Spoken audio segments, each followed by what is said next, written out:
In the opening minutes of the nationwide invasion, within the scope of the larger Midland-Odessa campaign, as this site sat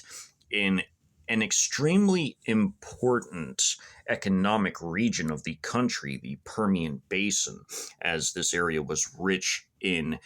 energy, mineral, and metal resources, the shock forces of the People's Armed Police 2nd Light Armored Division had since moved rapidly off of their CCP regime properties to go for the proverbial jugular of the nation, as these quasi-elite crack Trojan shock troops, as these paramilitary forces, were the Praetorian Guard of the Chinese Communist Party and were thus chosen in order to crush all armed resistance in this important economic area and bring it into the fold for the colonization operations, which were to occur post-invasion. By 12:30 a.m., as multiple battles were now only beginning to break out throughout the course of this opening of the campaign, the battle for the Midland International Air and Spaceport was perhaps one of the most crucial, as this particular location was to become a key megafob in order to consolidate control over this economically important region, as this would allow the Chinese to fly in their colonists, vital materials, as well as conduct troop rotations, as this would massively aid in the security operations overall in order to hold this region down, as the runways and facilities on the airport grounds were absolutely vital to enabling massive and constant heavy air traffic into the area, as well as being able to host sizable units of troops. As the opening combat in this particular operation occurred, as an armored battalion, along with a light mechanized infantry battalion, moved against the International Airport grounds. The first two of 7 combat companies comprising the armored battalion, as there were 4 light tank companies, 3 armored infantry companies, and the headquarters and support company, which were the command and chief logistical forces within the entire battalion. The first 2 combat companies, 1 light tank and 1 armored infantry company, had moved along the rural roads before reaching State Highway 349, whereupon they had moved to the north and had exited onto Route 177 in order to reach Wright Avenue, where they would take Wright Avenue to the general east of the facility to block all escape from the east, as well as also aiding in the total destruction of not only the Army Reserve Station, which was the Permian Basin Readiness Center, which now at this time hosted an Army Reserve Company known as the 877th Quartermaster Company. They would be cleaning up after a combined missile strike from the Strategic Missile Forces from the PLA's Eastern Theater Command, namely the 612th and 613th, reinforced brigades of the Strategic Missile Forces, which the called up additional battalions fired additional systems such as DF-2As and DF-3As, which were maintained in storage over the years specifically for their use, as well as the long-range and devastating DH-10A cruise missile systems, which would pummel the facility along with PLAAF airstrikes from the committed JH-7 squadron, as 4 of the 12 aircraft of the squadron would each drop 8,000 pounds of air-to-ground ordnance each on the facility, along with the artillery battalion, and it's comprising firing batteries from the 2nd Brigade of the larger 2nd People's Armed Police Light Armored Division, firing their 122 and 130 millimeter artillery shells onto the Permian Basin Readiness Center. All of this occurring between 12:30 and 1 a.m. in the opening minutes within the first hour of the invasion, as the Type 83 towed 122 millimeter howitzers of 6 firing batteries, in addition to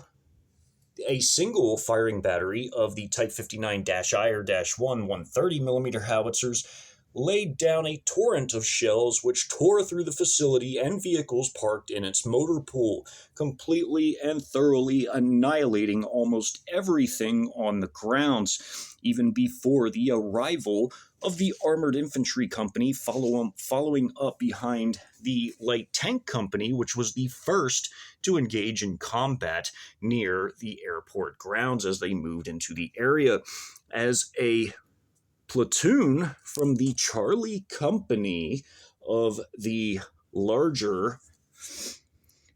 1st of the 635th had been deployed in a reconnaissance effort to try to ascertain what was going on as the tandem anti-satellite cyber strikes and electronic warfare assets jamming communications and redundant ISR capabilities such as portable radars, whether multi-mission or air defense radars, for example, and others, were orbiting the area in the form of the Y9LG electronic warfare / electronic intelligence aircraft and even the electronic attack capabilities aboard the JH-7 Flying Leopards, as they had moved east and off of their positions on the airport grounds. They immediately encountered the Light Tank Company, now moving into the area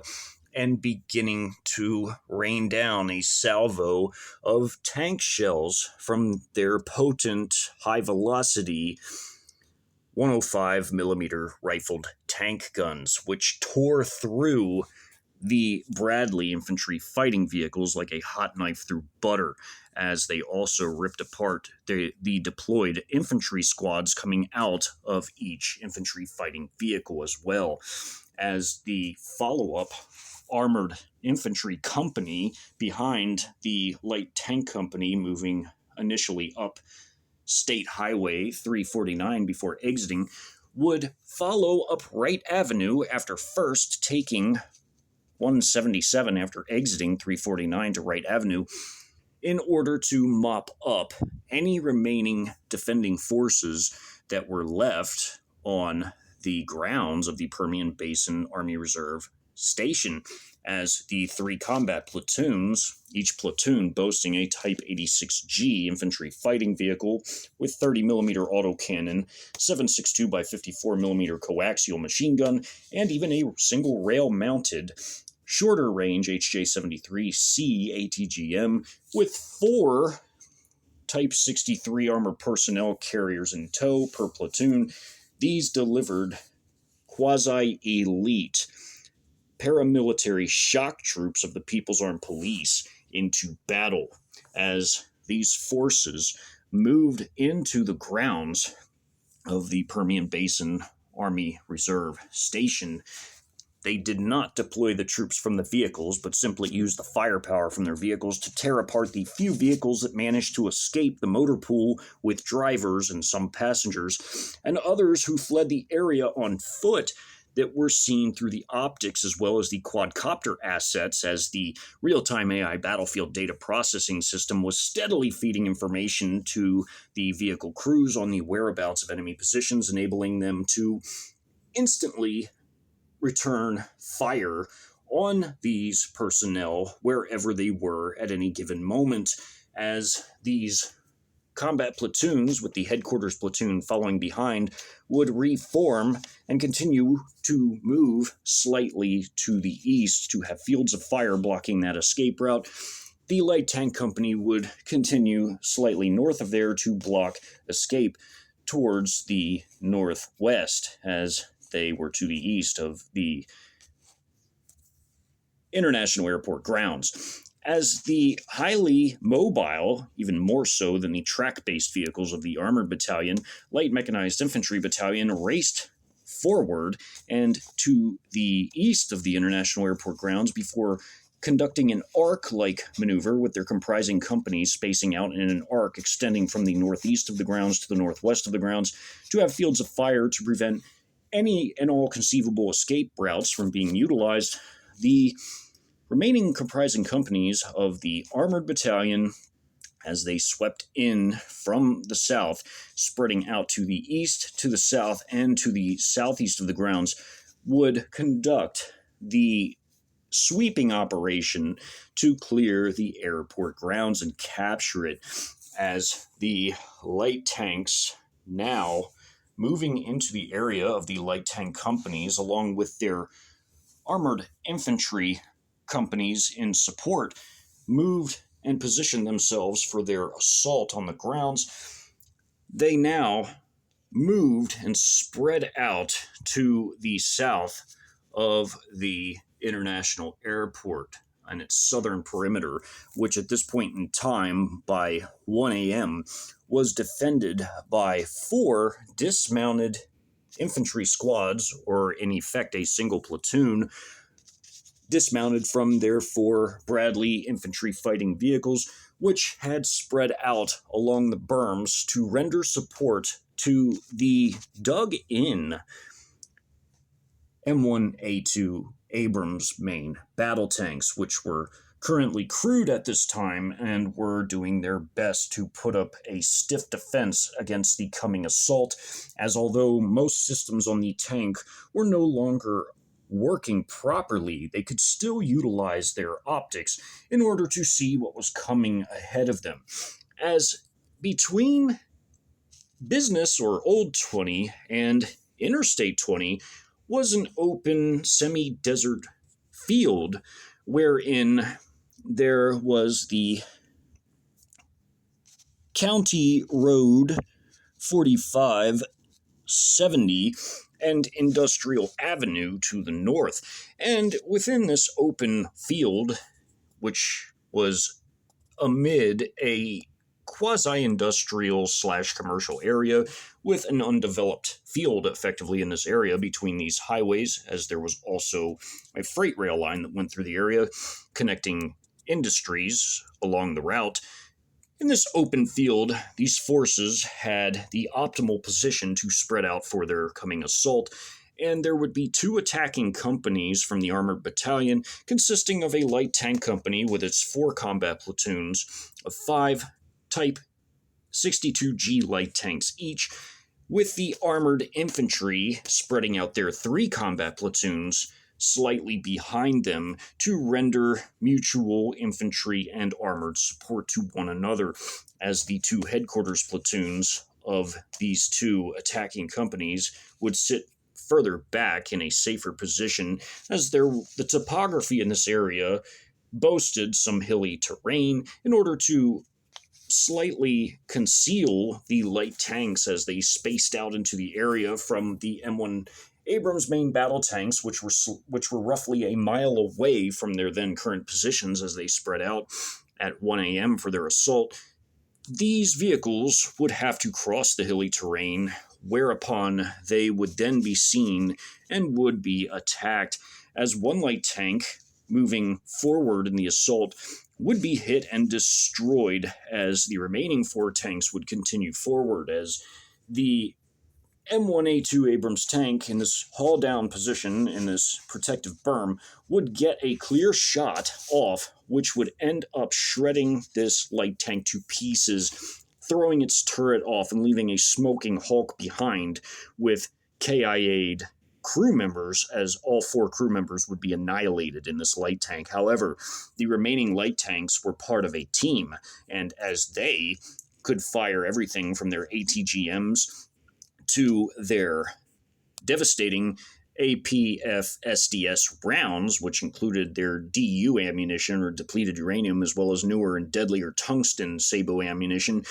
they would be able to, upon closing the Abrams, completely and totally destroy them and their crews along with the arriving loitering munitions as the headquarters and support company of their armored battalion, which sat further back and would run supplies forward to the headquarters platoons of each combat company, who would then distribute supplies to the combat elements. They had their combat drone section with the TEL based system capable of firing 48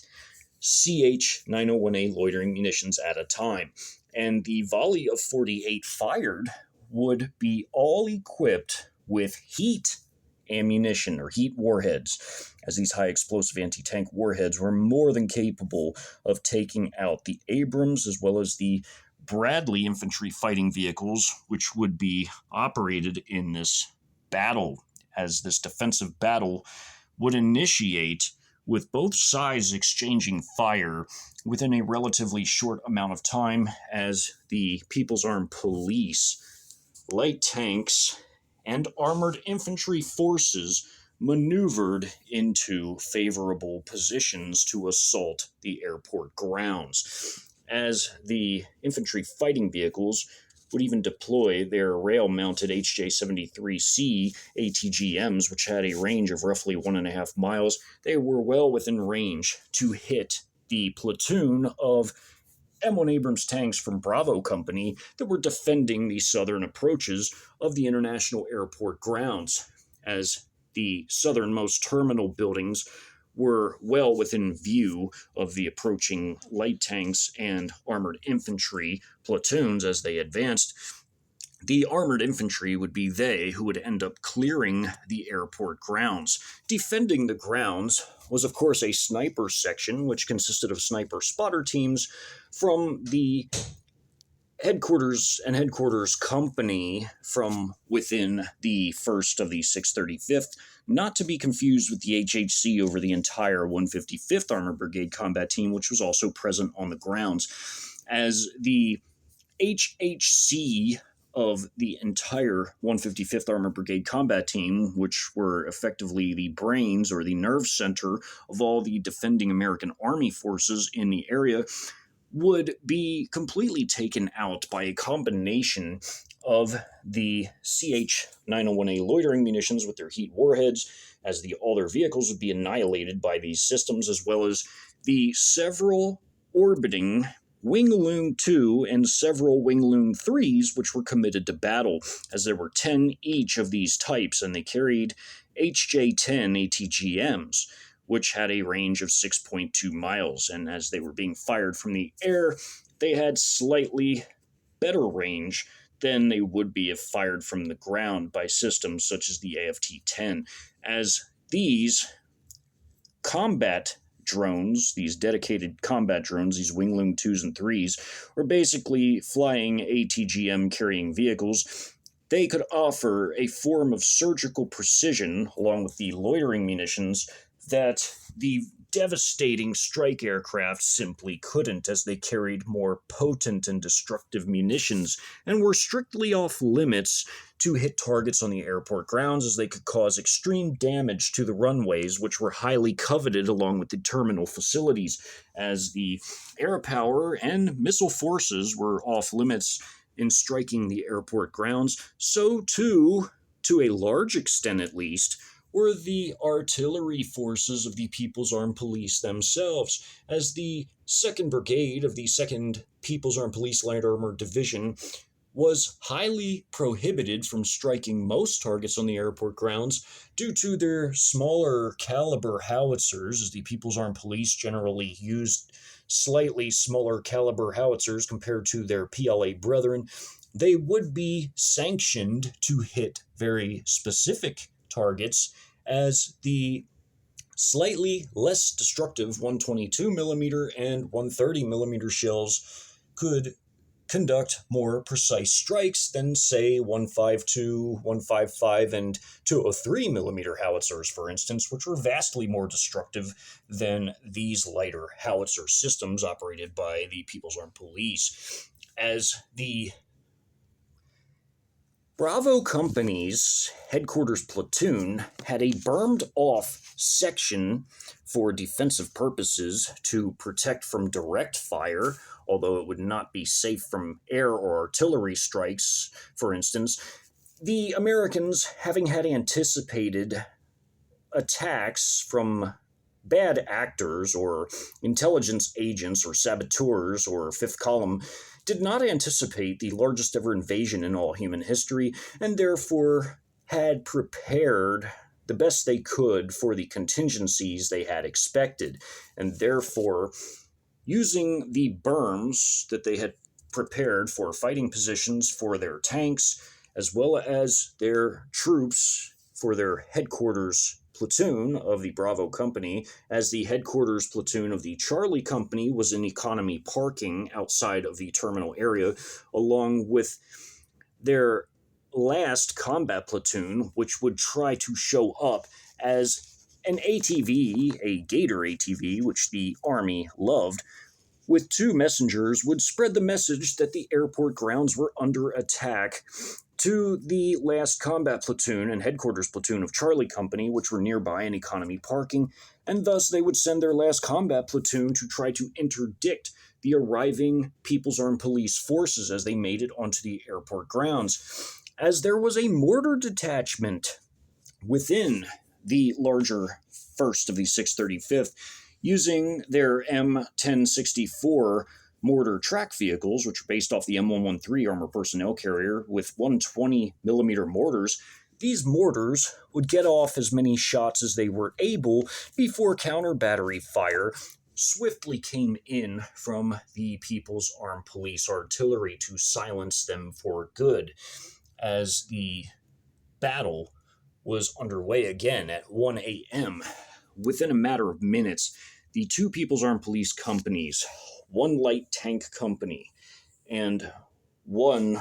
armored infantry company in tow, slightly behind them, would arrive, crossing the field and its hilly terrain, as well as crossing the rail mound of the nearby tracks of the commercial rail system, would cross Business 20 to reach the outer road around the airport grounds, wherein some light tanks would pass through an opening in the berm, while others would pass through another slightly to the west, and the armored infantry and remaining tank platoons would line up along the berm for their own protection and lob supporting fire in the form of tank shells, 30mm cannon, autocannon fire from the Type 86Gs, and machine gun fire from their vehicles along their bermed positions, while the dismounted infantry squads of each armored infantry platoon would conduct the assault on the airport grounds proper. As the assault was beginning, the remaining combat companies, as there was a total of 7 combat companies in the armored battalion, and of course their headquarters and support company, which was their command and logistical elements, which again sat further back from the action to run logistics forward to the headquarters platoons of each combat element, who would distribute it among the combat platoons. The remaining combat companies, consisting of 2 light tank companies and 1 armored infantry company, using the already spread out light tank company and armored infantry as a shield for their advance, would move behind them and swing in from the southeast of the airport grounds, where they would have fields of fire that could support in nearly an L vector of fire with the advance of the 2 assaulting companies carrying out the main assault against the M1A2 main battle tanks, who were in their haul-down position behind protective berms, as well as their supporting infantry squads from Charlie Company, who, again, had deployed a single platoon of 4 squads of infantry to their outer berm positions along the airport perimeter. As the People's Armed Police, again, were a savagely brutal, fanatical CCP regime Praetorian Guard paramilitary force, they often rushed into combat. Although they were not completely reckless, they had a level of gusto that was simply unmatched by even the PLA. who fought extremely hard for the party. This effectively said a lot, as the People's Armed Police reveled in close quarters combat and would often fix bayonets to ravage their enemies by gutting them like fish as they charged into battle, and also were using armor-piercing 5.8 by 42 millimeter ammunition to shred through these ceramic plates in the body armor of the U.S. troops as they charged into battle across the open field, which was a kilometer between I-20 and Old 20 or Business 20. They would charge across the kilometer in merely a handful of minutes before then crossing the rail mound and then crossing Business or Old 20 before reaching the outer road around the perimeter of the airport itself. As the sniper spotter teams, sensing the danger, would wisely retreat into the terminal building, as the AI target-seeking mode on the loitering munitions often went for targets on higher ground or on building positions, as they wanted to neutralize these potentially devastating fields of fire of the enemy first. These forces racing into the stair access would go into the building to escape from the charging PAP forces and their drone-based support in this operation, as the Wing-Loon 2s and 3s fired their devastating HJ-10 anti-tank guided missiles at ground targets, and the loitering munitions, all 48, would seek out the vehicles of the HHC, some of them coming south from the north, as they were trying to find a way to escape in the chaos, as these were non-combat troops, unlike the defenders on the perimeter consisting of Bravo and Charlie Company elements, as this platoon of 4 tanks, with a 4th just off the map and to the north, were facing the general east of the airport grounds. They were trying to defend against the quickly arriving 3 combat companies swinging to the southeast of the airport grounds and firing in this general direction, while they were also quickly being neutralized by a combination of loitering munitions and fires from the total of 6 Wing-Loon 2s and 3s, as there were 3 of each type that were committed to this battle space, as there was a total of 10 of each type within the entire Midland-Odessa campaign as a whole. 6 of these devastating dedicated combat drones were supporting the People's Armed Police assault against the airport grounds at this time. As the vehicles nestled between the 2 terminal buildings in this particular map were now moving forward and spreading out to support their infantry, which had dismounted from their vehicles to guard positions along the berm, which were now under assault, they would be hit by 105 millimeter heat shells from the People's Armed Police light tanks, as well as also 30 millimeter autocannon fire, both weapon systems more than capable of shredding the Bradleys to pieces. In this illustration or animation, this Bradley is being ripped apart by a 105 millimeter shell that rips right through, blows the turret off, and comes out the back hatch, ripping it off and hitting into the ground. As here comes another 105 millimeter shell towards this Bradley, which is firing its 25 millimeter autocannon, and this Bradley firing a TOW ATGM, as they carried 2 TOW missiles apiece on the TOW missile pods on the side of the turrets, as the TOW missiles were also devastating against the vehicles of the People's Armed Police, just as the 120 millimeter main gun on the Abrams tanks. The People's Armed Police, in their charge to the perimeter, would lose 3 light tanks in the operation. 1 light tank would be completely neutralized as the vehicles were beginning to move forward from the far west platoon of the 4 combat platoons. Another tank would be lost on this ridge line of this hill, this hilly terrain, and another would also be lost in this particular ridge line here by 120 millimeter shell fires from the main guns of the Abrams tanks, which were effectively trying to defend the southernmost perimeter of the International Air and Spaceport at Midland, as the armored infantry, slightly behind the light tank platoons, were moving quickly behind them as they crossed and got to the berm, which they had reached by 1:20 a.m., were beginning to dismount their squads to assault the infantry positions of the Americans along the berm, as they charged towards their enemies and fired everything from their QBJ-201 light machine guns, which had an excessively high rate of fire, to their QBZ-95 rifles, to even their 35mm tube-fired grenades, as some of the PAP troops possessed these, even hand grenades. They also got to within bayonet range and had begun to go wild and savage on some of the defending infantry. In this illustration, or animation, if you will, this man's trying to retreat behind the berm with this soldier, and he's getting shot,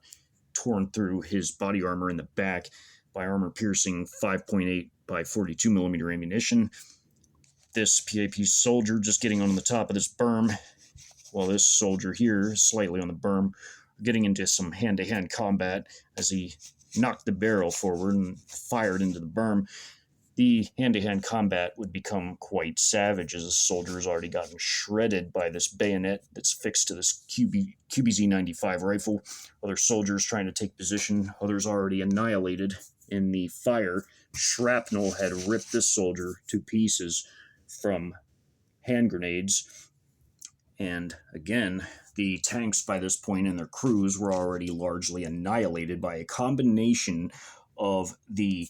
ATGMs fired by the light tanks, and as the light tanks got closer, they also fired their AP FSDS ammunition, which was again depleted uranium and or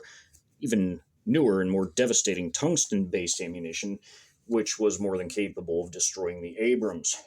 Some were even hit also by the HJ-73Cs fired by some of the Type 86G infantry fighting vehicles. As again, throughout the course of this invasion, it was not at all uncommon whatsoever at all for multiple different systems to hit the same target at near or about the same time, as the real-time AI battlefield data processing system directed much of the combat through calculating multiple domains of different data,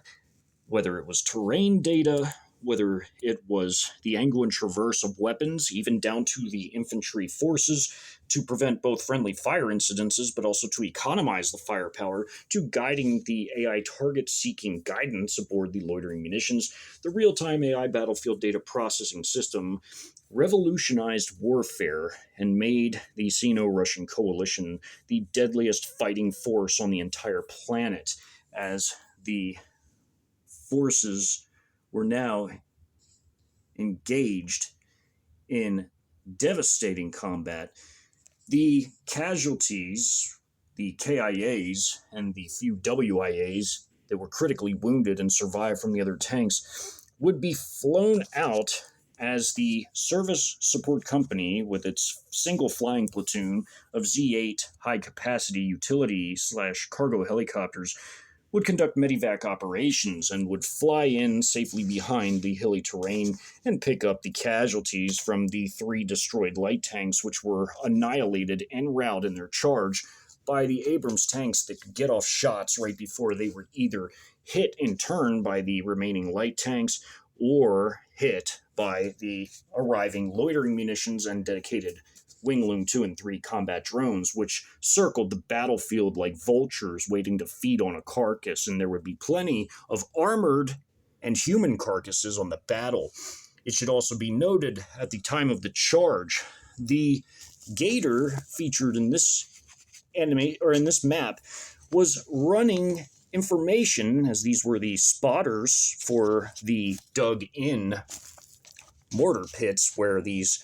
M1064s had backed into these slight pits, which had tunnels dug beneath the airport grounds, which hosted an ammunition bunker for the storage of 120mm mortar shells, as the 120mm mortar shells would be run through these tunnels to the vehicles, to the mortar tracks where they could be fired, and as the mortars got off some fire before the counter-battery artillery fire came in from the People's Armed Police artillery,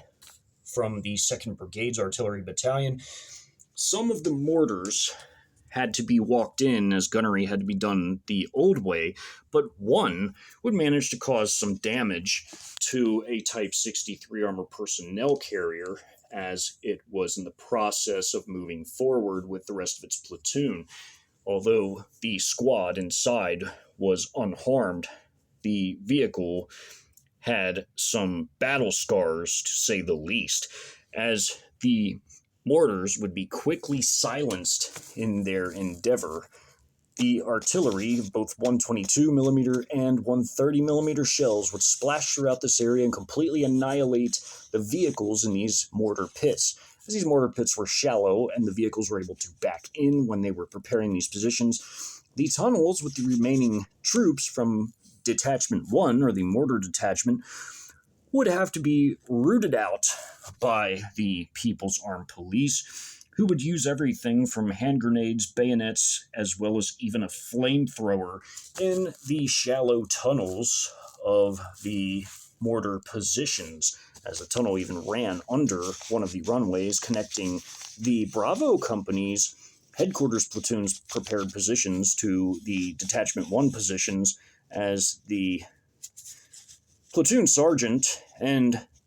second lieutenant in overall command of Detachment 1 of the mortar detachment also were in the bunker at the time, and they would be routed out by the People's Armed Police assault as the armored infantry troops made it to the perimeter and were quickly dispatching the defending forces of the American infantry that remained in their positions, as the tanks, again, had largely been completely annihilated. The remaining and last platoon of tanks that was defending the northern approaches to the airport grounds had tried to move into position to aid in the fighting, but were taken out by the loitering munitions strikes from the CH-901As, as well as fire from the light tanks now arriving safely to the other side of the berm, where they now use the berm as their own defensive positions to hit the arriving Abrams tanks as they moved forward from their former positions on the north. As the two command tanks of Bravo Company were defending two different sides of their bermed-in position. This was a portable building. This was a Gator ATV. This was an M113 ambulance. These were LMTV trucks. This was a fueler. This was the armored recovery vehicle. These were tents, of course. The area was heavily saturated by People's Armed Police artillery fires as 122mm and 130mm shells crashed throughout the area, destroying all of the soft-skinned vehicles and even some of the lighter armored vehicles like the armored ambulance and the tents in the portable building and the troops that were spread throughout the area belonging to the Bravo Company's headquarters platoon. The up-armored Humvee was also destroyed, and these MRAPs guarding the entry points to this position were destroyed by HJ-08 anti-tank guided missiles and fires from the Type 86G's 30mm autocannon, as the armored infantry vehicles that dispatched their squads now held positions along the berm with the rest of the light tanks. As the far most western light tank platoon, having had lost a tank, as the armored recovery vehicle would move to pull it back, as well as the other light tanks would be removed by the armored recovery vehicles one at a time. The four remaining light tanks would move through the area and enter through an opening in the berm, much like this platoon who assaulted these infantry from behind as they moved into the area, as they broke into their 5 tanks in a star-like formation to watch different directions. 2 of the light tanks assaulted with their coax machine guns and turret-based machine guns these troops in this squad, mowing down all 8 of them as they tried to turn and face their attackers. As this armored infantry platoon, again, destroyed these defenders, and as this ATV tried to escape, they were cut down by machine gun fire and assault rifle fire and totally shredded up aboard their ATV as they tried to flee the area. As the approach was beginning to complete along the berm, 3 squads tactically bounded and covered towards the former, now destroyed mortar pits from the counter battery fire, and would now assault the tunnels as these 2 squads held positions to offer mutual armored and infantry support to this particular platoon of light tanks, having had entered the airport grounds to the entry point in the berm. These 2 squads would offer mutual support with these light tanks, while the 3 remaining squads of this platoon assaulted the positions of the mortar pits and would enter and fire into these tunnel systems, including one squad with a man with a Type 73 or Type 74 flamethrower firing his flamethrower into the tunnel systems as well, annihilating all of these troops where they stood at that time, as all of these arrows are encapsulated by red, signifying they were all completely wiped out. Some of these troops even tried to get out and were cut down as they exchanged fire with this squad, as this squad watched over the pit positions to allow for these other squads to breach. All of the personnel in the tunnels were completely wiped out. As this was going on at about the same time, as the far west tank platoon went through an entry point in the berm further west and slightly off the map, this platoon, after wiping out the infantry defenders,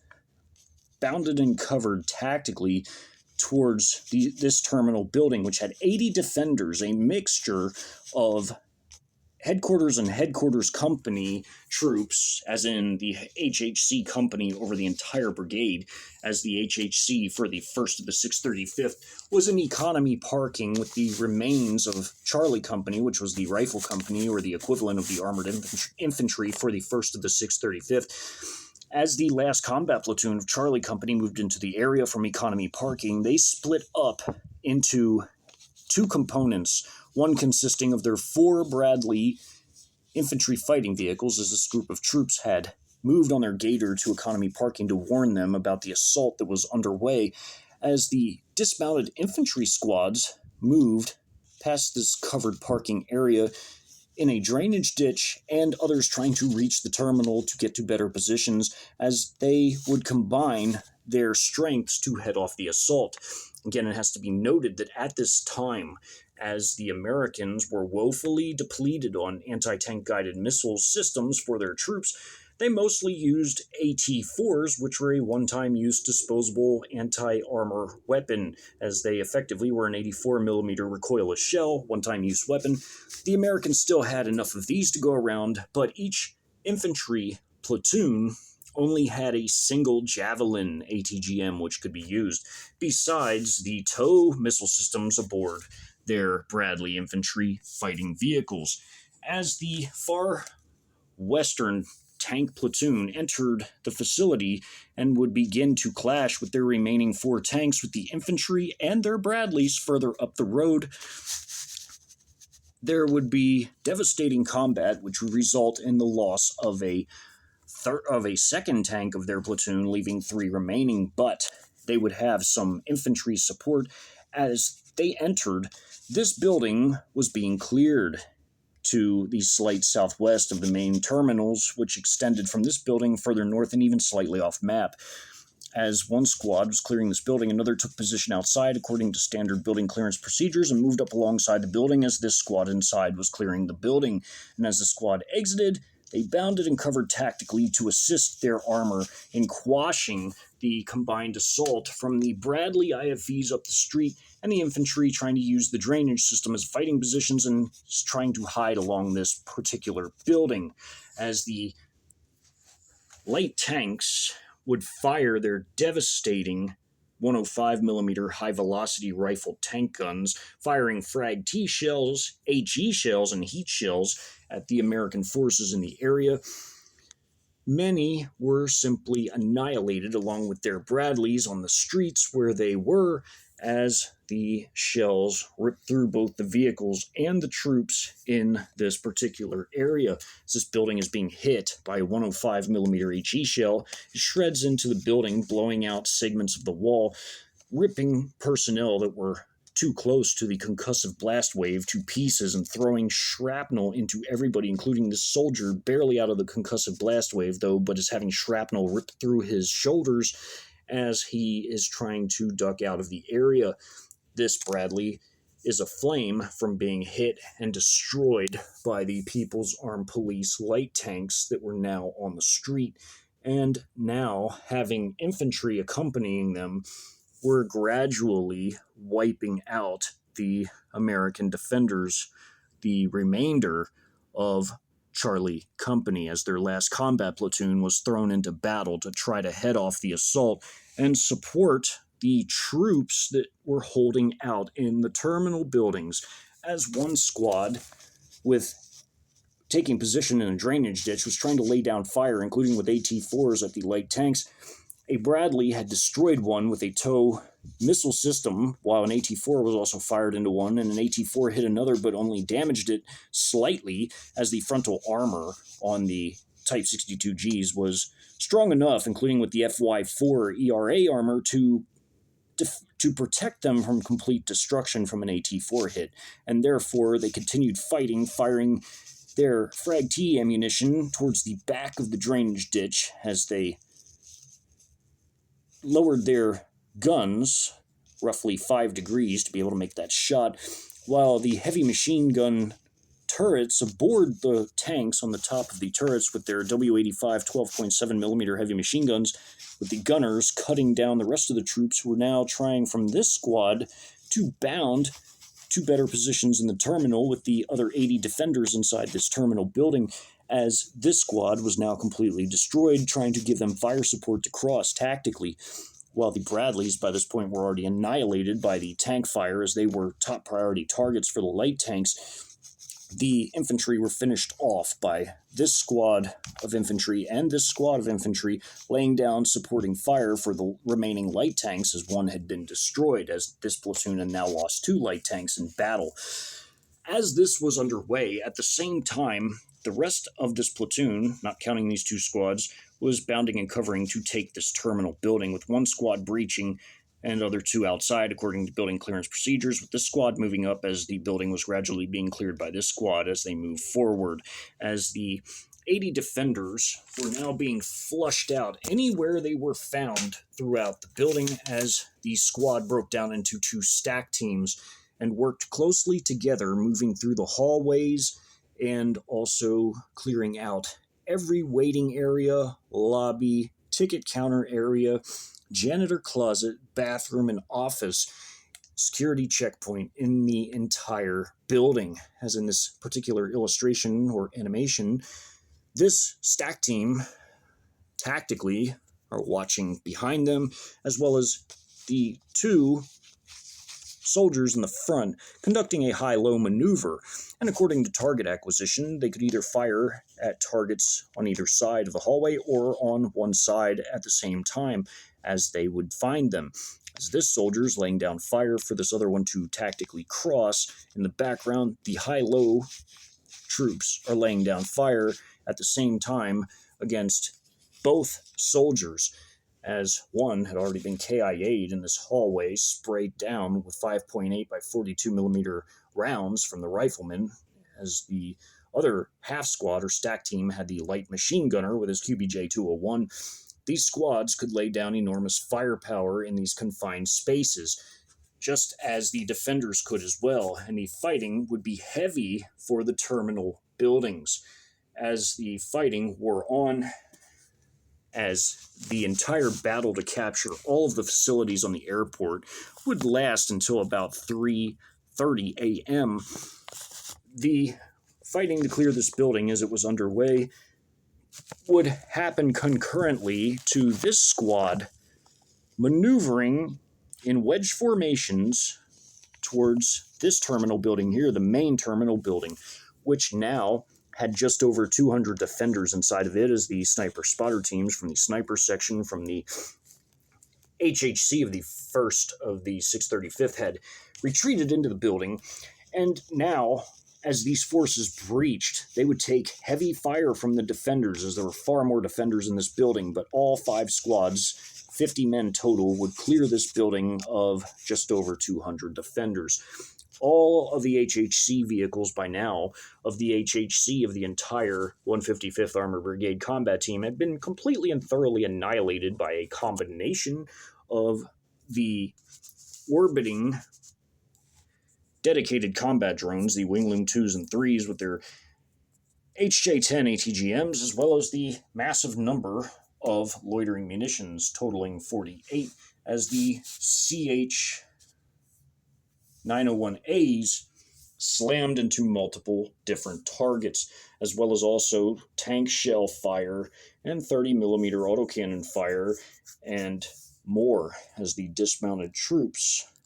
advanced into the area. They too had heavy firepower in the form of ATGMs, Type 69 rocket-propelled grenades, QBJ-201 light machine guns, 35mm grenade tubes, as a soldier in each squad carried one of these systems, and even some utilizing flamethrowers, which were absolutely devastating in confined spaces, as the mortar troops of Detachment 1 found out in the tunnels, as there was a flamethrower-equipped soldier that completely roasted them in these tunnels, as there was another flamethrower man in this grouping, in this platoon of 5 different squads. They would utilize the flamethrower liberally in the confined spaces of the airport terminals, as they tactically maneuvered about and cleared out all the defenders methodically and carefully. But again, the People's Armed Police were fanatics, and they threw themselves into their operations and against their enemies. But again, they were not completely reckless to the point of where they wasted themselves needlessly. They just had a massive fighting spirit, as they had ample combat experience from all their years of fighting low-intensity conflict in Xinjiang and even some operations in Tibet. These People's Armed Police forces of their paramilitary branch, as China had multiple paramilitary branches, were some of the best combat troops China had overall. And these forces, again, were the ideal force to capture vitally critical economic objectives for the colonization operations to follow the invasion. Even the populations of the Twin Cities would be rounded up and used as forced labor by the People's Armed Police, who would also utilize their gargantuan level of skill in crushing insurgencies to wipe out any and all partisan uprisings in the area, as well, as this was their specialty, even more so than fighting enemy military forces. As the People's Armed Police methodically cleared the buildings with fire support from their vehicles throughout the perimeter of the compound and even within it, the buildings, for all intents and purposes, were now completely surrounded by fields of fire and were being methodically cleared by the People's Armed Police. As these 2 squads finished clearing this terminal, they would hold positions outside the building and lay down supporting fire while these forces were inside, clearing the building, as they would remain outside according to building clearance procedures. As the remaining terminal just off the map would also be cleared by this same armored infantry platoon after the center terminal was cleared, the remaining defending forces would by this point completely and thoroughly be routed out and annihilated, as the HHC of the 1st of the 635th, along with the HHC of the entire brigade, were by now in complete and utter ruination, as the headquarters platoon of Charlie Company was also completely destroyed by this point from ATGM strikes from Wingloom 2s overhead and Wingloom 3s. The remaining light tanks of the platoon that penetrated the grounds would eventually move through the economy parking and look for any stragglers to mop up, as the last terminal would be cleared by 3:30 a.m. As the grounds were now thoroughly secure, as again there was an entire additional three combat companies that had moved to the general southeast of the airport grounds, they were able to cover the entire area with their fields of fire, just as the troops along the south could at this point. As this entire 2 mile north south by 1.5 mile east west area was now completely and thoroughly secure, with all of the defending forces now all but annihilated. The airport grounds would resemble a sort of vehicle graveyard where all of the destroyed American vehicles would sit as smoking and or burning hulks of metal from the sizable battle that had just ensued, as locals from the nearby area would be conscripted as a labor force to clean up the KIAs from the area. The People's Armed Police were brutal to the point where they didn't even leave any survivors, as they had wiped out the entire complement of defenders at the international airport with a savage wave of devastating combat, as their armor and combined arms tactics, integrating drone technology and artificial intelligence, had proved ultimately superior to the woefully handicapped American forces, who had lost everything that was satellite or internet connected, as well as also even their redundant radio and radar systems, as they had lost that aspect of ISR capabilities with their portable radars, and also their communications with radio. The Americans were put in a worse position than the Iraqi forces in the first Gulf War, as they, in effect, had also lost all of their communications and ISR capabilities and were fighting blind. Essentially, the Americans had to rely upon messengers as well as line of sight and earshot communications throughout the course of the fighting, making organization almost completely null and void, as everything would begin to fall apart. This was not only the case at the combat erupting on the international airport grounds, but was also the case elsewhere throughout the entirety of the Midland-Odessa campaign, as the massive air power of the coalition, in this instance the potent and heavy-hitting JH-7 Flying Leopards of the PLAAF, the near equally devastating Su-24 strike aircraft of the Iranian Air Force, and even the fighter aircraft patrolling the skies, ensuring air superiority, as the PLAAF contributed a J-35A squadron and the Iranians an F-14 squadron. The coalition forces could operate on the ground with complete impunity. And although the PAP would suffer some losses, their ability to achieve and attain their objectives was unquestionable, as they crushed all resistance in their wake and committed massive atrocities along with achieving their aims. At the same time as the battle for the Midland-Odessa Air and Spaceport had begun, combat was erupting all throughout the battle space, as the Chi-Com People's Armed Police forces raced from their staging areas, their muster and assembly points, in other words, their CCP regime properties, towards their objectives. As the first of the 635th, as mentioned in previous installations, had their Alpha Company, another tank company, present to defend the local municipal airport of Odessa, very near to the National Guard installation in the city. The 106th Brigade Support Battalion was stationed on the National Guard post and would provide the logistical support for the Alpha Company and the 150th Brigade Engineering Battalion, which had their forward operating base, which they built for and by themselves,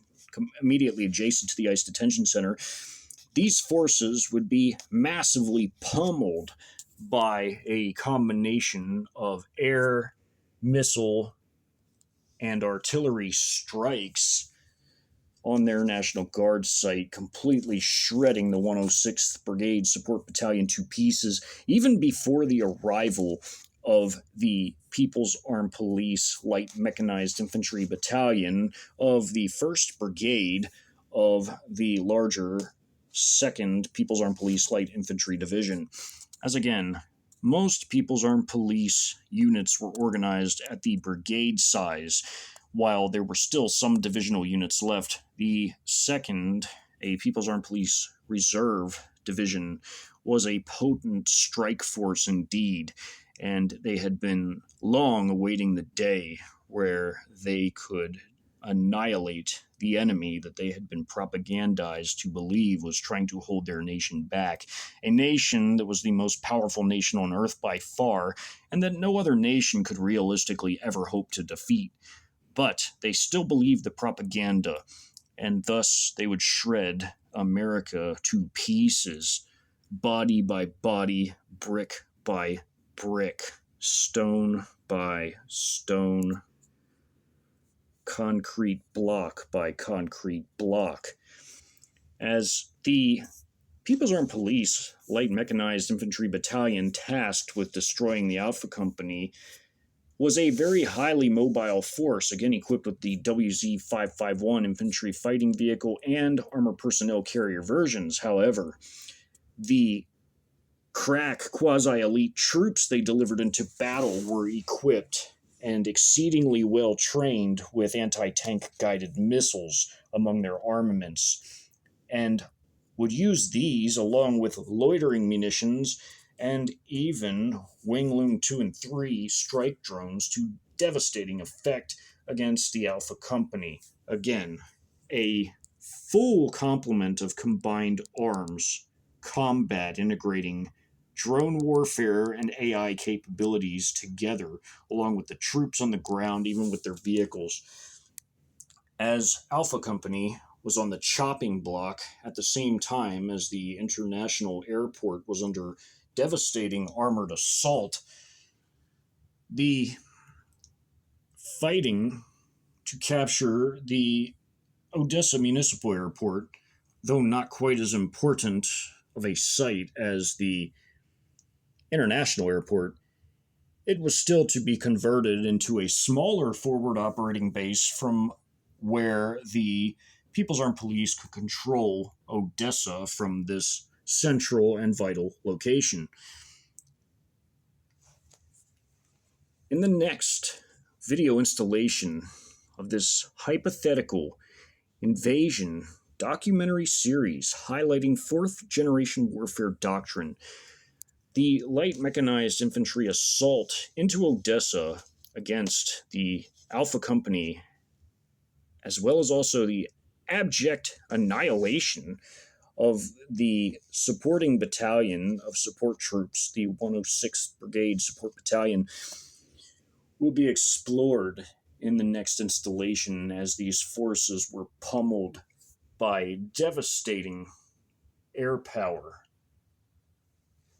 artillery fires, and tactical ballistic and cruise missile strikes, as these armored forces would be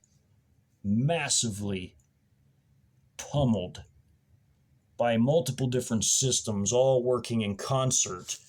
to completely destroy these forces where they stood. Hulks of twisted metal would once again litter the grounds of an airport,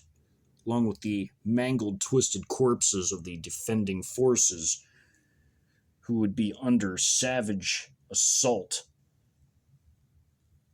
by the fanatical People's Armed Police.